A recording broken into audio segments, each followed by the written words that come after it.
Sai walked down the hall, staring at the floor. He was the only creature at his new school with a single eye. Whack! Sai bumped into Mark, the largest minotaur in the school. "Sorry, I didn't see you," Sai said. "Can't you see at all, One Eye?" Mark asked. Just then, Sai saw Medusa heading toward them, which gave him an idea. He'd been at school long enough to know about her powers. "I actually see something really cool over there," Sai said. Mark turned to look, made eye contact with Medusa, and instantly turned to stone. Then, without thinking, Sai met Medusa's yellow eyes. He looked down at his hands in alarm, but to his surprise, he was still just Sai. "Ugh, Medusa turned someone to stone again," a student groaned. A group dragged Mark to the nurse's office, while Medusa burst into tears and ran away. Sai raced after her. Outside, he found Medusa with her face buried in her hands.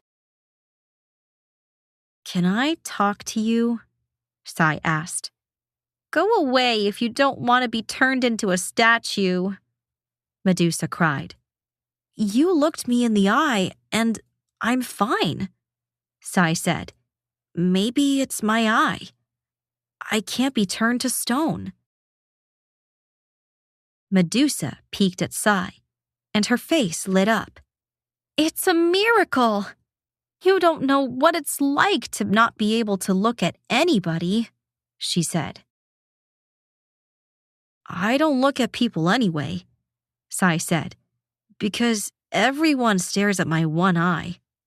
Imagine having a head full of snakes," Medusa replied. "I guess," Sai said. "The truth is, I don't see well, but I don't want to wear my monocle." Sai pulled a round glass piece on a chain from his pocket. "How silly is this?" he said. "It makes me stand out even more." "Can I see that for a second?" Medusa asked. "Sure," Sai said, as he gave her the monocle. "I won't be using it anyway." The school bell rang, and Medusa patted Sai on his shoulder. "I like your one eye," Medusa said, "and we need to get to shop class before we're late." Sai smiled. "Hey, shop class," he said. "That gives me an idea." For the next 2 weeks in shop class, Sai and Medusa sat together. Sai worked on building a visor that would keep Medusa from turning people to stone. Finally, Sai handed the visor to Medusa, and she slipped it on. Inside, mirrors allowed her to look at people without making direct eye contact with anybody. Medusa sneaked toward another table. The students looked at her, and no one turned to stone. "You did it!" Medusa yelled. She rushed back to the table and pulled something from a drawer. "I've been working on your monocle," she said. She handed the monocle to Sai.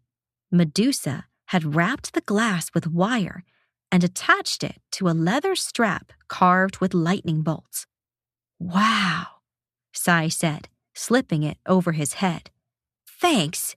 Now this I'd actually like to wear." "No problem," Medusa said. "Thank you for helping me." When the bell rang, Medusa and Sai headed out together. For the first time, neither of them stared at the ground.